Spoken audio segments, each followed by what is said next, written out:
boost for you going forward this season? Yeah, it's definitely a confidence boost. I think it's good to provide value to the team in any way possible. So when I look at me getting more snaps, I don't necessarily look at it's like it's not really glorifying me as much, but more so that's what our coaching staff thought was best, to go out there and execute at a high level.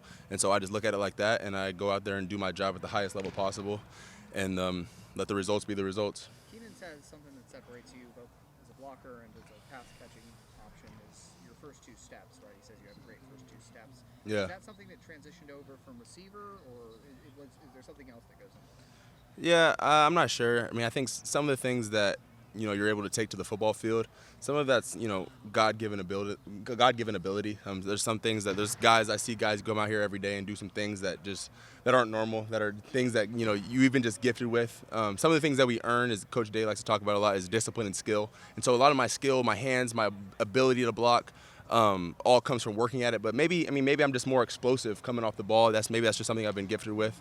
And I plan to just keep using that as my advantage as I continue to grow and get stronger and bigger to really move guys off the line of scrimmage. So I think that'll be a vital weapon for me moving forward. When we talked earlier in the season, you spoke about being the best version of yourself Yeah. holistically, not just on the field. Absolutely. Where is that at for you right now? And just how are things progressing? Everything's amazing. Everything's amazing. It's exactly the same as I said before. I kind of look at the way I approach football is the same way I approach everything else in my life, whether it's school, relationships, the way I treat, the people around here, the way I'm a leader. All of those things kind of go hand in hand. And so the whole goal is, the last time we had this interview, I was the best version of myself then. The whole goal is to be even a better version of myself now. And, God willing, the next time I come and sit down here, I'll be a better version of G. Scott Jr. And so that's the whole goal, man. And it's a constant progression of bettering yourself. And I don't think this really has to do with just football. This is life. This is life. It's just constant development and growth. And I think this kind of program and this place is just the perfect recipe for that. This is where you develop. Everyone around here challenges you, and everyone's challenged you. And when that rubber hits the road and that friction starts getting hard, that's where you really start to grow. And so that's where I've been at in my life. And so it's just a constant growth. So yeah. Where do you think that mentality comes from? Growth and development. Where do you think you get Yeah, I think it's a combination of a lot of things. I think my faith, plays a huge role in it.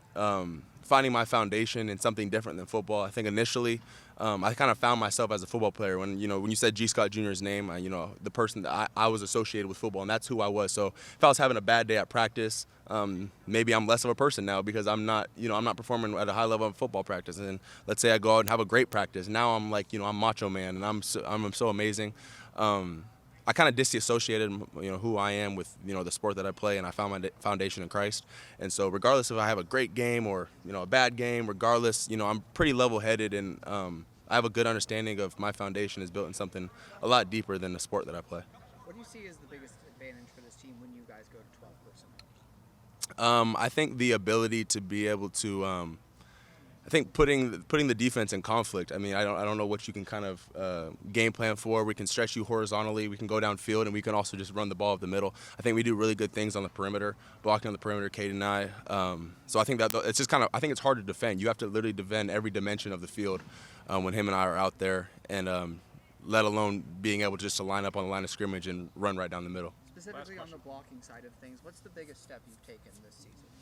I think just continuing to get bigger and stronger, and then just repetition. Just like you do anything else in life, the more you do it, the better you get, the more comfortable you get, the more like riding a bike, the more you mess up, the more you fall down. You're like, wait, okay, yeah, when I put the weight this way, I seem to fall. And so just kind of like trial and error, just learning over time. I just continue to grow and get better. I'm weighing like 244 now, and so I feel a little bit more powerful. And I think all of those things kind of go hand in hand, and it's developed me and helped me become a better blocker and overall football player. Gee, thank you so much. Yes, thank you. Yep, thanks, guys.